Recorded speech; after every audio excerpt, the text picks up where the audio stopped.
So I think we're going to our next guest, and all the way from Pacific as well.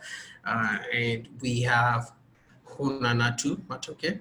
Her nickname as well is Huna, and comes from Maluku, Nuahulu tribe on the Seram Highland. She has a strong background in Indigenous languages and is currently the Secretary General of Saniri Alifuru, the Alifuru Council of Maluku people, on a mission to work with other Indigenous nations to learn about how to work together to improve the lives of Indigenous peoples, their customs and rights to life in Maluku and all over the world. Wow, that is powerful, Huna. Gasali, please help Huna. Yeah, full disclosure, I'm from Maluku as well, so I could not start a webinar series without having at least someone from Maluku that is part of a governing Indigenous peoples representative institution to be part of this whole dialogue. So luckily, it's no longer like, and I have to explain where Maluku is from, but somebody else can also be the face of Maluku. Not that I want to be the face, not that people want me to be the face. Sorry, I'm going off topic now. Huna, give us, let's start right into this. Give us some context, background, like short 2-minute origin story of the council.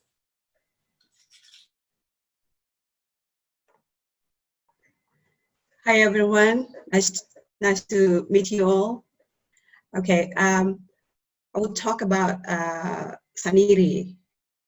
Okay, Saniri is like a council here for Maluku peoples, and we're living long before the government, or so we're living with the system, the custom system, and I'm sorry, I'm a little bit shy.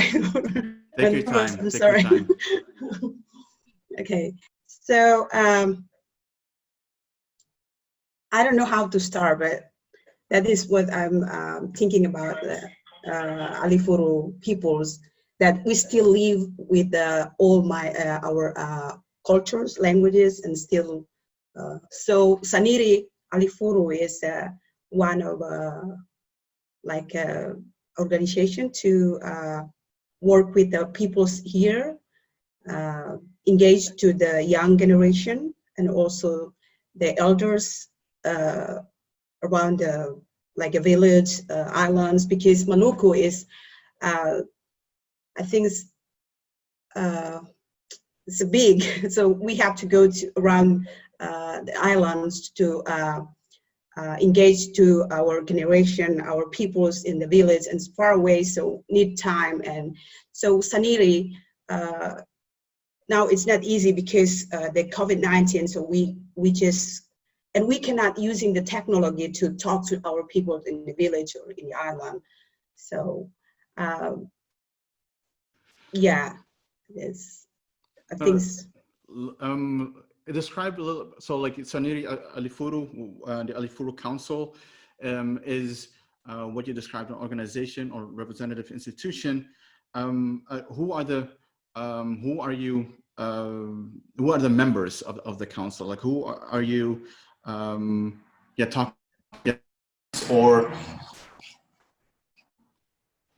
is it like who are you? Are the members of the council? Is it the village elders or?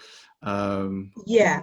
So yes. So the members come from all the villages in Maluku. So the elders and also the young generation. Some of the young generation is also joined with Saniri Alifuru. So we working together to collaboration work from the elders and then with the generation, the young generation, and also women. So we're trying to collaboration work or mind or to see our going back to our life before all things happen now, like technology and anything like that.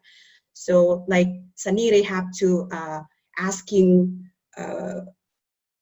like about the what's called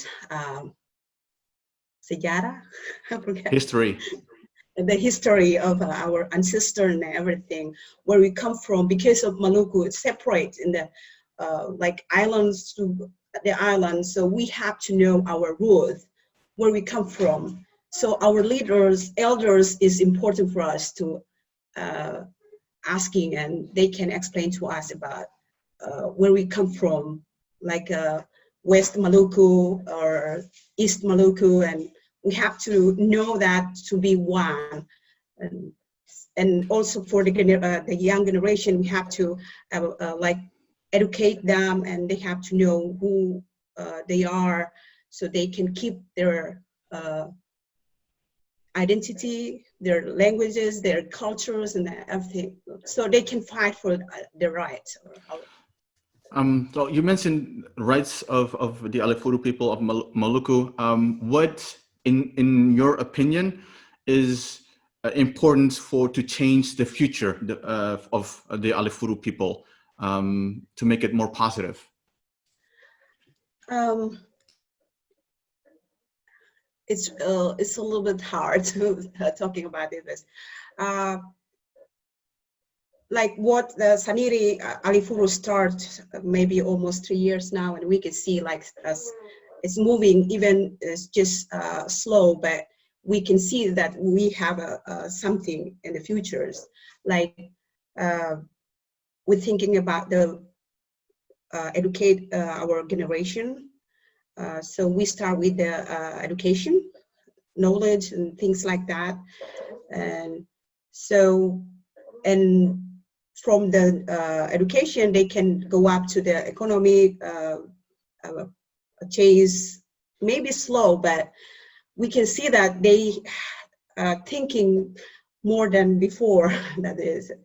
And also thinking about the politic is happening right now is really, wow. It's like a change all our indigenous people's mind. The mindset is really changed to the politic. So everything is politics. So they forget about like where they come from, who are them, or things like that. That is what we think. So let us talk a little bit about like the people around you, because that is very because we talked about who the members, but you're the Secretary General. Obviously you have a team, maybe. So like, describe your team. How do you determine or decide who's valuable to your council's mission and who's not? What do you think about that? Okay. Yeah, this is talking about like working with their heart, because everything is money. So thinking about that, it's important too, because life goes on. So people need something to. So I'm working with like some of youth, young generation. So, and then some of I forgot, wartawan. Journalists. Journalist. Sorry, too nervous to talking about this. Okay, so if I can, I have to see if they working with their heart. It's not asking for anything before they do what they have to do.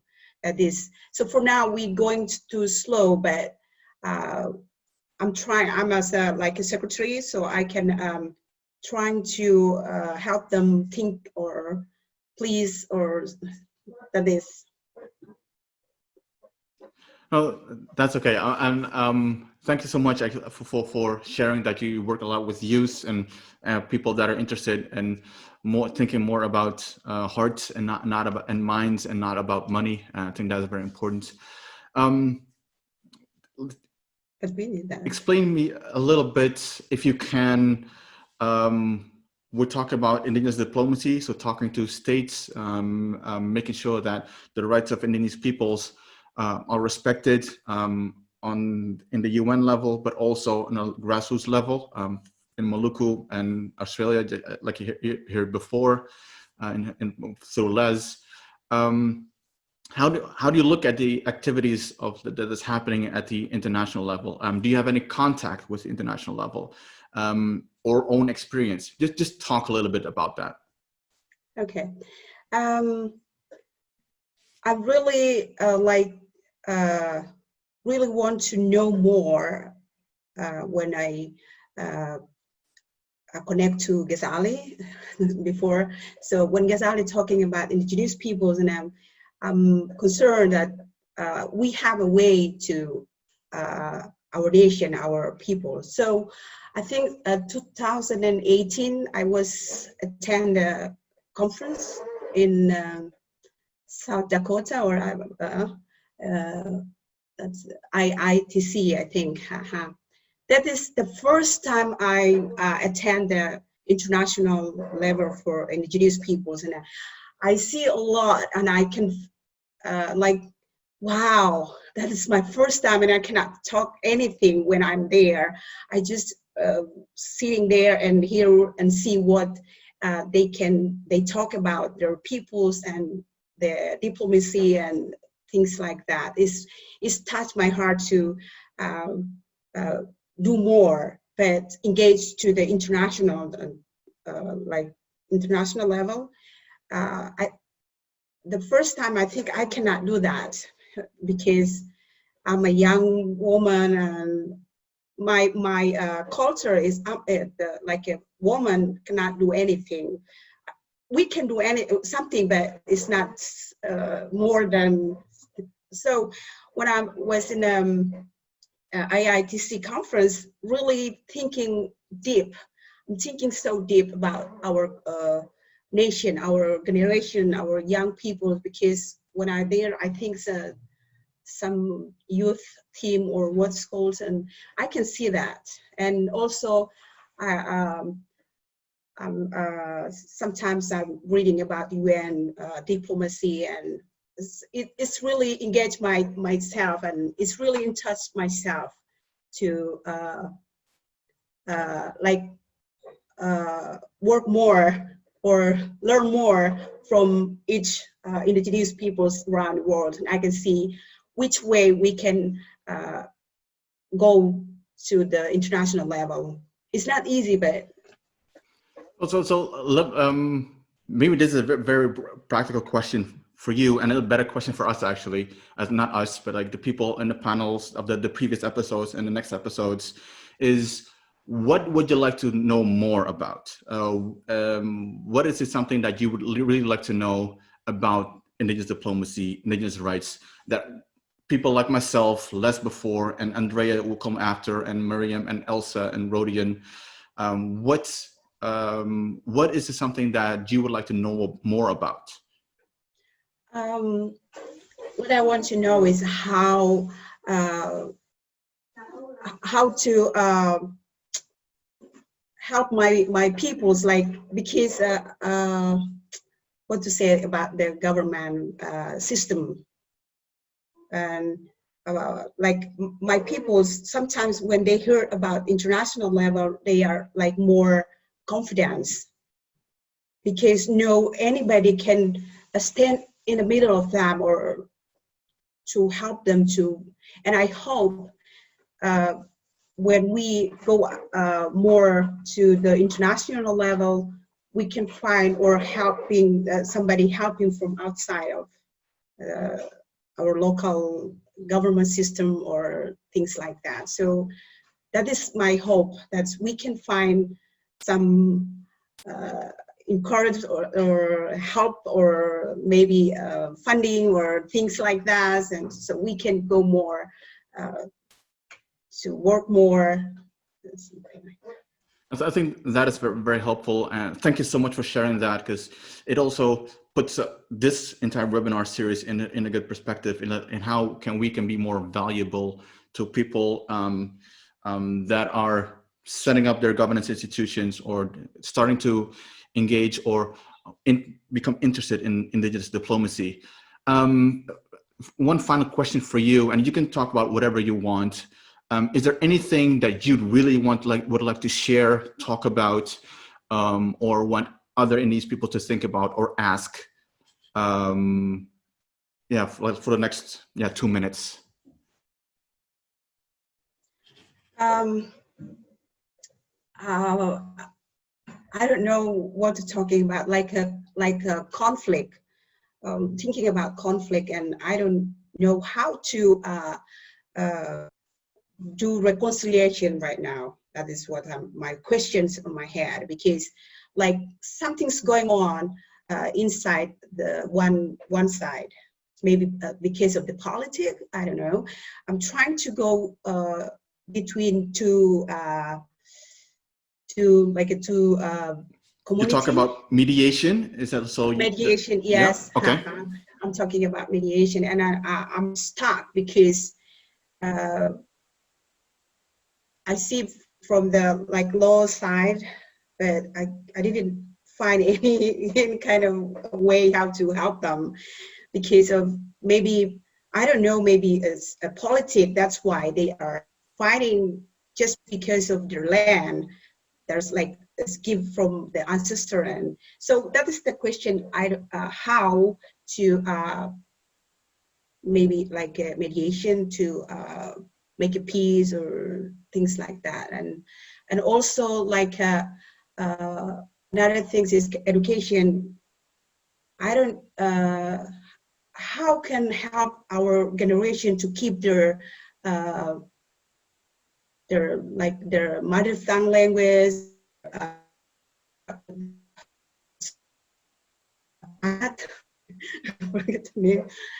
So that is a lot of question about that. We let's open the school for that, or go to the village and just trying to help them thinking about their ancestor or their languages, or that is coming up, and I don't know the way how to help.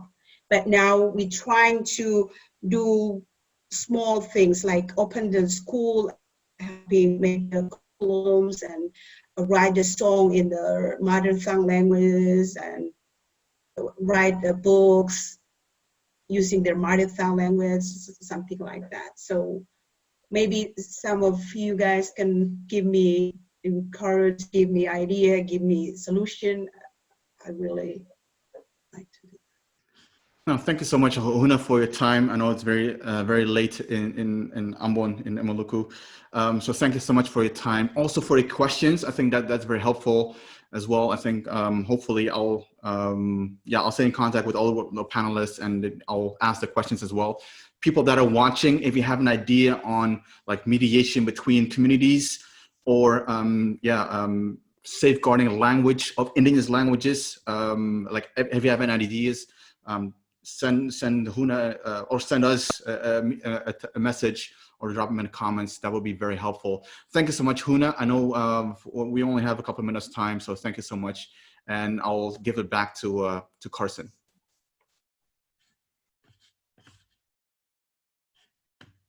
Thank you, Gasali. Thank you, Huna. Thank you for sharing about your peoples, about your leadership, and your views concerning the Alifuru. I think I know much more than I knew before coming to this call. And Gasali, just before I knew you, I mean, knowing you the way we met last year, I used to search about the Alifuru because I didn't know. And now when you mentioned and you asked our sister to share, that was very powerful. And I know so many people right now are knowing much about the Alifuru and the challenges. And I can go back, especially what you're just saying, just reiterating that they need our help as well.